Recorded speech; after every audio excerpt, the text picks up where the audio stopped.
और अब समाचार विस्तार से। उप मुख्यमंत्री देवेंद्र फडणवीस ने बीते दिनों हनुमान चालीसा विवाद को लेकर पिछली सरकार और मुख्यमंत्री रहे उद्धव ठाकरे पर निशाना साधा।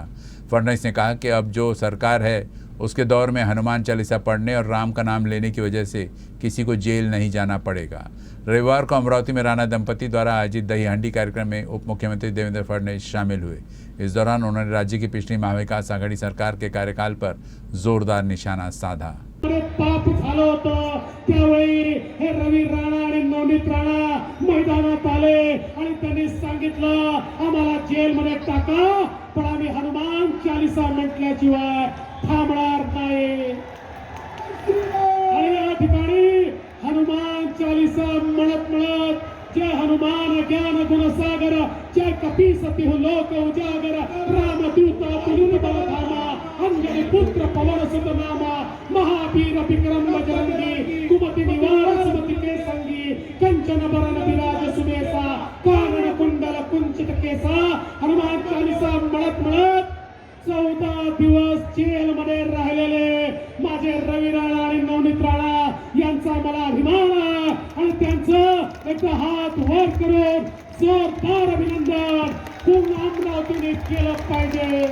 दही हंडी फोडल्यानंतर त्यातली मलाई प्रत्येकाला वाटायची असते, ती एकट्याने खायची नसते। तसंच विकासाची हंडी फोडून एकनाथ शिंदेजी आणि मी विकासाची मलाई तुमच्यापैकी प्रत्येकापर्यंत पोहोचवल्याशिवाय थांबणार नाही, एवढंच या निमित्ताने सांगतो आणि माझं म्हणणं संपवतो। जय हिंद, भारत माता की जय। राणा दंपति की ओर से अमरावती में विदर्भ स्तरीय दही हांडी प्रतियोगिता का आयोजन किया गया। इस कार्यक्रम में अभिनेता गोविंदा, उप मुख्यमंत्री देवेंद्र फडणवीस और भाजपा के प्रदेश अध्यक्ष चंद्रशेखर बावनकुले शामिल हुए। दही हांडी देखने के लिए अमरावती के लोगों की भारी भीड़ उमड़ पड़ी। युवा स्वाभिमान पार्टी द्वारा अमरावती में भव्य विदर्भ स्तरीय दही हांडी प्रतियोगिता का आयोजन किया गया। इस दही हांडी प्रतियोगिता को अमरावती के नागरिकों का अच्छा प्रतिसाद मिला, इस वजह से भारी भीड़ रही। इस बीच इस मौके पर मुख्य रूप से फिल्म अभिनेता गोविंदा मौजूद रहे। इसके साथ ही उप मुख्यमंत्री देवेंद्र फडणवीस और भाजपा प्रदेश अध्यक्ष चंद्रशेखर बावनकुले भी मौजूद थे।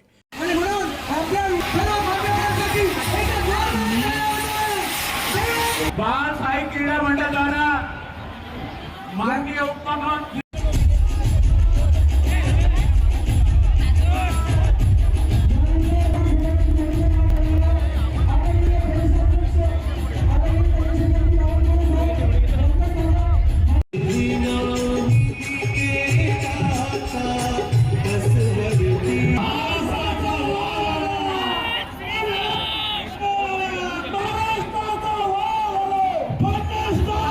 इस दौरान भाजपा के प्रदेश अध्यक्ष चंद्रशेखर बावनकुले ने कहा कि आगामी मनपा चुनाव में भाजपा की जीत होगी।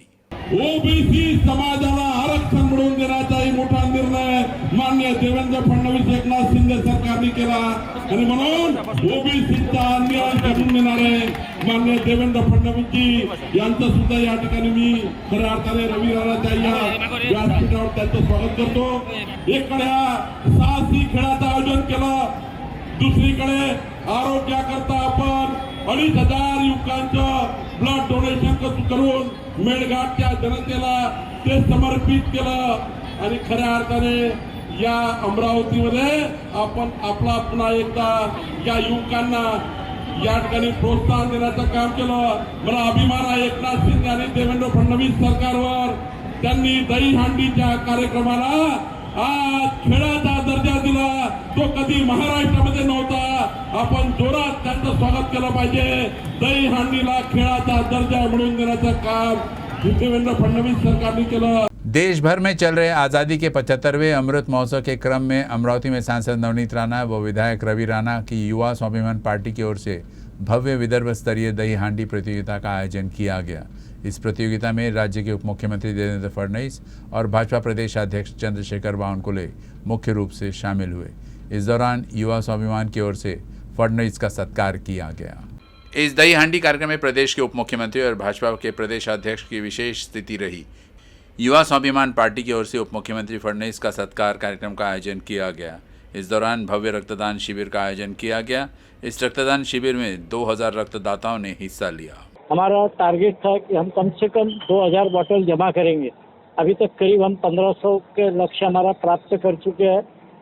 500 भी हमारा जो लक्ष्य है बहुत जल्दी प्राप्त कर रहे हैं। ये डोनेट हम धारणी के अंदर और इसके अलावा अमरावती के अंदर पीडीएमसी में, अमरावती सामान्य रुग्णालय और ऐसे बाहर की 3-4 हमने बाहर की रक्त पेढ़ी के लोगों को बुलाया है, क्योंकि इतना रक्त एक रक्त पेढ़ी में आवश्यक नहीं रहता है।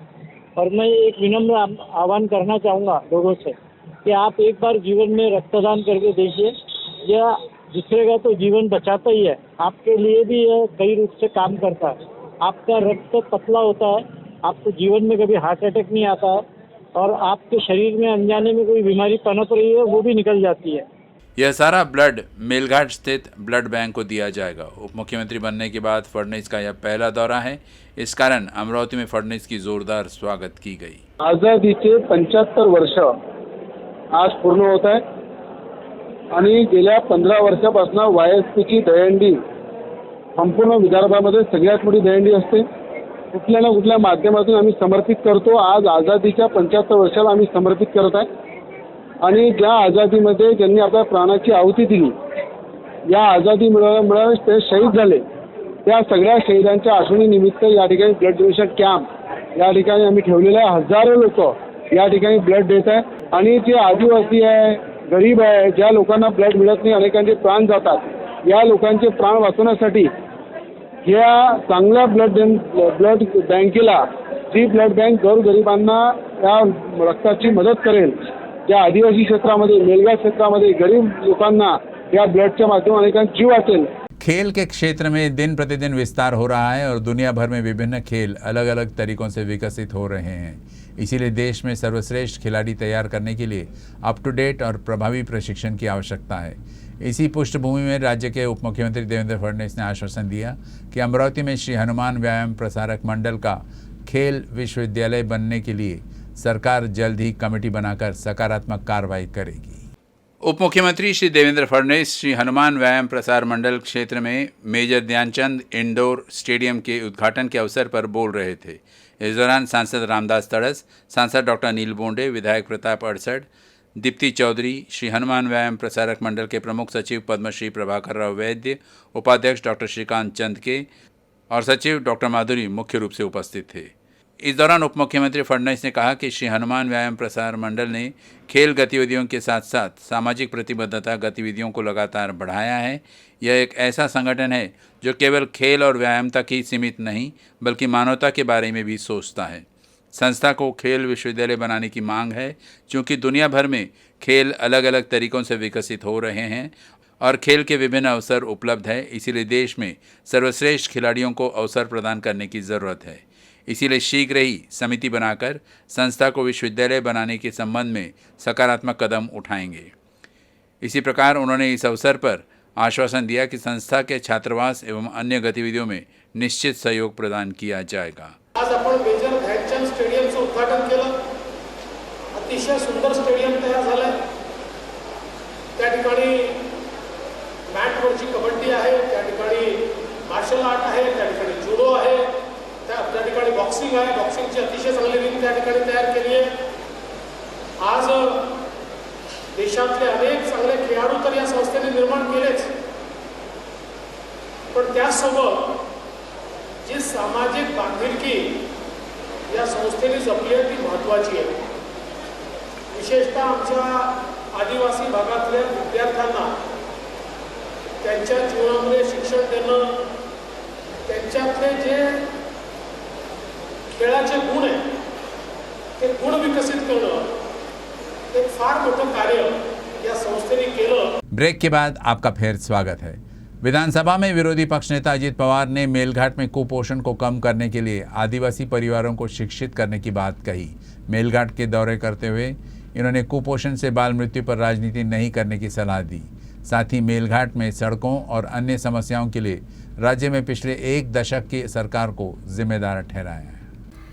शनिवार को नेता प्रतिपक्ष अजित पवार ने मेलघाट का दौरा कर वहां के समस्याओं के बारे में जाना। इसके बाद उन्होंने पत्रकारों से बातचीत की। उन्होंने कहा कि इस समय अंधविश्वास के कारण मेलघाट में कुपोषण का दर बढ़ा है, इसलिए इन लोगों के अंधविश्वास को खत्म करने के लिए ज्ञान की जरूरत है। मेलघाट में काम करने वाले लोगों के मानधन में बहुत बड़ा अंतर है, किसी को ज्यादा काम करना पड़ता है तो किसी को कम, इसलिए यहाँ काम करने वाले कर्मचारी अपने काम में ढिलाई बरत रहे हैं। उन्होंने कहा कि मेलघाट के पारंपरिक खाद्यान्न मेलघाट के आदिवासियों के लिए बेहद ही महत्वपूर्ण है और इन अनाजों में प्रोटीन की मात्रा अधिक होती है। ये उन्हें पूरे वर्ष प्रदान किया जाना चाहिए ताकि उनमें कुपोषण के दर को कम किया जा सके। कृषि विभाग को इस ओर ध्यान देने की जरूरत है।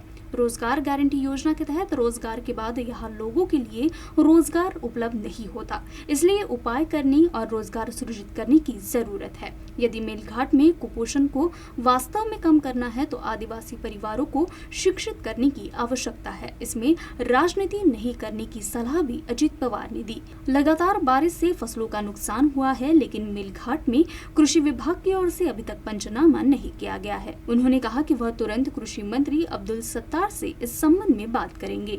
सततचा पाऊस आज पण आपण बघितला, काही भागात पाऊस पडत होता, त्याच्यामुळे पिकांचं अतोनात नुकसान झालेलं आहे आणि अजून इथं पंचनामे नाहीये।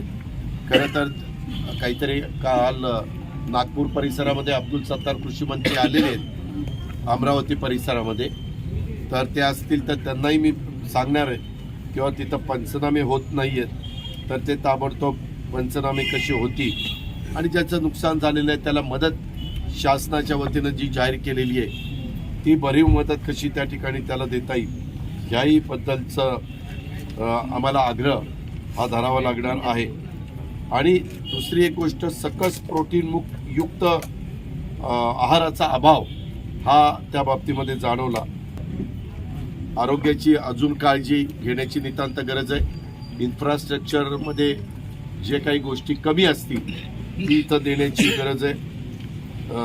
गरोदरपणामध्ये त्यांना शेवटपर्यंत डिलेवरी ज्यांची होत नाही तोपर्यंत शेतात कामाला जावं लागतं आणि डिलेवरी झाल्यानंतर लगेचच दिवसभर काम केल्यानंतर संध्याकाळी त्यांची चूल पेटते, त्याच्यावर ते कामाला जात आहेत। जे दारिद्र्य रेषेखाली आहे, जे मोलमजुरी करताय, जे मनरेगाच्या कामावर जात आहे, अशा ह्या वर्गाला जिथं कुपोषण आहे, कुपोषण बालकं जन्माला येतात, अशा ठिकाणी त्या महिलेला 3 महिने घरी सगळा सकस आहार दिला गेला पाहिजे आणि डिलिव्हरी झाल्यावर पण त्यांना 3 महिने काही भत्ता दिला गेला पाहिजे।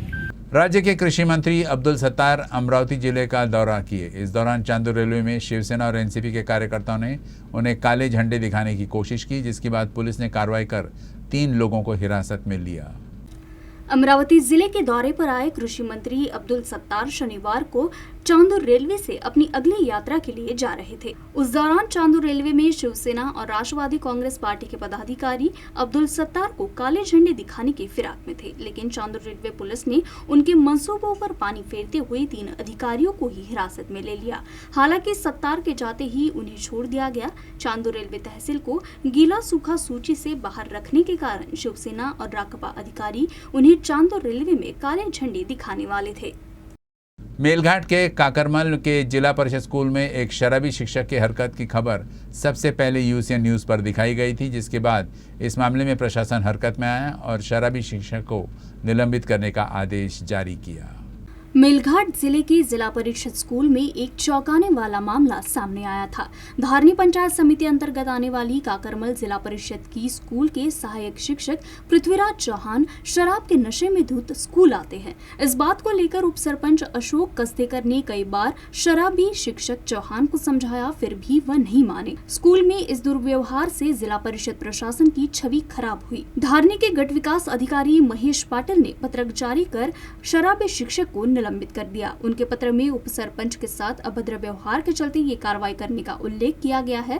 सबसे पहले महाराष्ट्र जन क्रांति सेना के संस्थापक मन्ना दार सिंबे को इस पूरी बात का पता चला, जिसके बाद यूसीएन न्यूज पर खबर दिखाए जाने के बाद अभिभावकों ने शिक्षक के खिलाफ पंचायत समिति के सामने विरोध प्रदर्शन किया और आनन फानन में शिक्षक को निलंबित कर दिया गया।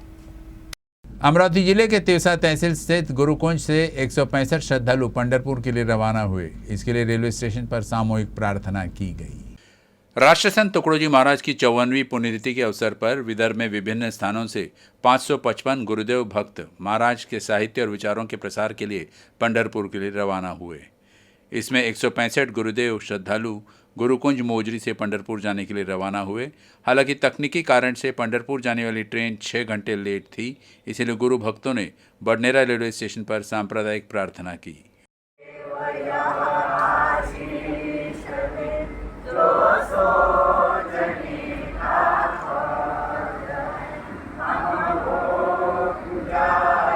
साता